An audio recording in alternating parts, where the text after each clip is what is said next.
Hi! Good day everyone! O kung anumang oras nyo napapanood ang video na ito. So nandito tayo ngayon sa forest ng Finland. Nagpapahangin kasi day off ko today. So para dun sa mga new subscribers ko na nakapasa sila, nag-aaral sila ngayon, kasalukuyan silang nag-aaral sa HSS or sa Silk Road. Ayan, so nagme-message sila sa akin na nanghihingi ng tips paano maipasa yung A1 and A2 level ng Finnish language. Okay, so guys, yung tips lang talaga dyan, pag ikaw ay sa HSS, okay, umpisa natin sa HSS. Pag sa HSS ka nag-aaral or work in Finland, unang-una lang talaga dyan dapat gawin is mag-take down notes. Kasi every week, meron silang binibigay na mga topic sa modules, okay, modular kasi yan, tapos online, meron talaga kayong sariling account, diba? So every week, kailangan talaga mag-take down notes, or kung tamad ka nang magsulat, pwede mong ipaprint lahat ng mga lectures. Kasi mahalaga talaga yun na meron kang nare-review. At saka pag every week kasi merong weekend, from Friday and then mag-i-end siya ng Sunday, kung kailan ka lang available between that 3 days, okay? May exam yan sila. Every week talaga yan, so may exam. So kung meron kang notes, pwede kang pwede kang mag-review, pwede mong buksan kung alam yung hindi mo alam dun sa mga exam, o pwedeng maipasa kasi naman online lang din naman yung weekly exam nila. Pero yung pinaka A1 level, meron talagang exam sa A1 level na sa office talaga nila ginagawa yan. So advantage na meron kayong notes or nagpa-print kayo ng mga lectures nyo para mas madali nyong ma-review. Okay? And number 2 tips, kailangan yung mga Zoom meetings, hindi nyo dapat ma-miss yun. Kailangan lagi kayong naka-attend kasi 20 minutes lang naman yun. Binibigay nilang time sa inyo. Kasi yung mga nakakausap nyo doon is mga native speakers. So binabayaran nila yun. Kaya nagbibigay sila ng 3 warning lang. I mean, ma-miss mo lang ng 3 beses, then i-out ka na nila. Okay? Ma-eliminate ka na. So, kailangan, as much as possible, kailangan yung attendan talaga yung, schedule nyo sa Zoom meeting. Kung hindi ka pwede sa ganong oras, pwede kayong makipagpalit sa mga kabatch nyo, batchmate. Pwede yung pag-usapan nyo yan.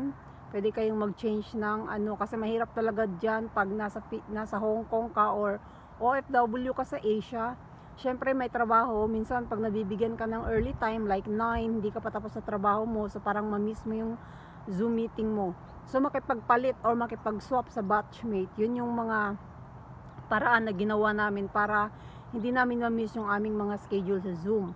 And then number 3 tips is yung sa GC, kasi sa HSS gumagawa sila ng GC with your teacher. So, aside from mga exams, aside from Zoom meetings, meron pang mga exercises na pinapagawa yung teacher sa inyo. So, dapat yung mga exercises na yun, dapat ginagawa nyo rin talaga. Kasi, dun sila nagbe-base ng performance. May dumaan, nag-smile. Ayan, so dun sila nagbe-base ng mga performance nyo kung talagang nagbibigay kayo ng effort sa pag-aaral nyo. Okay? Kahit na malate nyong sagutan, late kayong sumagot sa mga exercises nyo, basta nagpasa kayo, yun yung mahalaga. Tapos daily conversation, nakakatulong yun, yung teacher nag-greet. So kailangan mag-reply lang talaga kasi nakakatulong yun para mas marami tayong ma-familiarize ng mga verbs and nouns. Yun. And number 4 tips na may bibigay ko is kailangan lang na manood din kayo ng YouTube.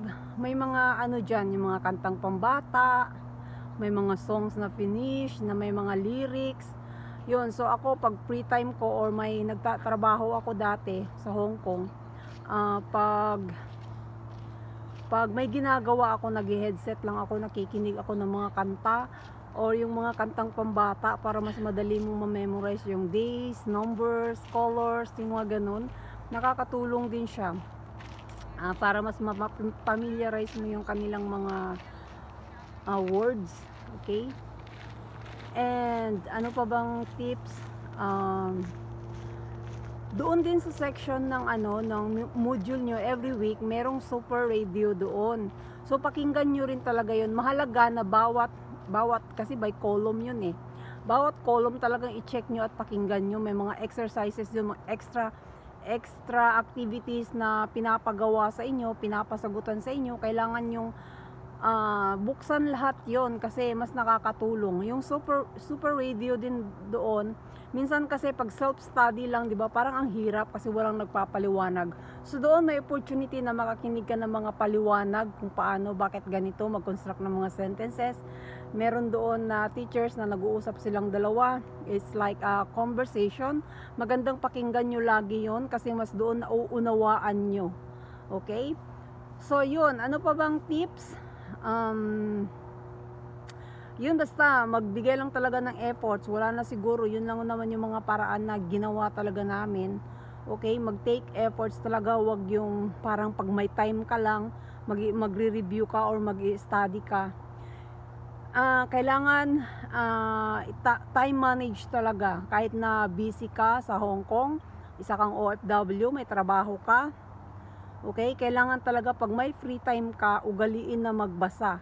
I-sacrifice mo muna yung mga gala-gala kasi ako dati sa totoo lang, sinacrifice ko yung mga panood-tuod ng mga Korean novelas. Sacrifice ko yung pag everyday off ko. Hindi ako gumagala kasi pag may time talaga ako, nag-i-study lang talaga ako. So kasi gustong-gusto ko makarating. And of course, ang pinakamahalaga dyan sa lahat siguro is yung pagiging positive natin. Syempre, mahalaga yun kasi positive minds attracts positive results, 'di ba? So kailangan positive lang talaga tayo. Wag nating isipin na mahirap kasi wala namang bagay na mahirap kapag ginusto natin, okay? So pag may pangarap tayo, syempre kailangan nating magbigay ng efforts talaga, bigyan ng halaga talaga ang ating ginagawa para magkaroon ng magandang resulta, 'di ba? So yun lang. So masasabi ko lang, good luck sa inyong lahat, okay? Good luck, basta try and try lang talaga na maipasa yung Finnish language. Pag hindi ka man pala rin sa HSS, okay, pwede namang mag-apply ulit, okay? And pwede din mag-apply sa Silk Road. Okay, so siguro sa next video, yung sa Silk Road naman yung ipapaliwanag ko kasi hindi ko masyadong naano yan. Hindi ko masyadong kumbaga alam kasi iba naman yung proseso nila. Pero ang maganda sa Silk Road is walang elimination. So parang hindi ka mape-pressured.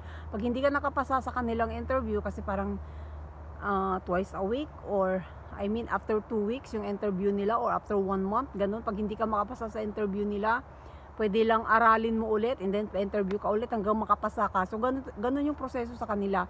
Pero sa HSS kasi may elimination. Pag hindi ka nakapasa ng A1 level, hindi ka makakapag-proceed sa A2. Ayan, so medyo magkaiba sila ng proseso, pero ang mahalaga lang dyan is yung goal na maipasa yung Finnish language kung gusto nyo makarating dito sa Finland and ma-experience nyo yung napakagandang nature ng Finland. Ayan. So good luck guys, and pag hindi pa po kayo nakapag-subscribe sa aking channel, please subscribe naman po at paki-share at i-hit din yung notification bell para lagi po kayong updated sa aking mga videos upload. Thank you so much guys, and God bless and good luck sa mga nag-aaral. I hope to see you soon here in Finland. In God's will. Bye!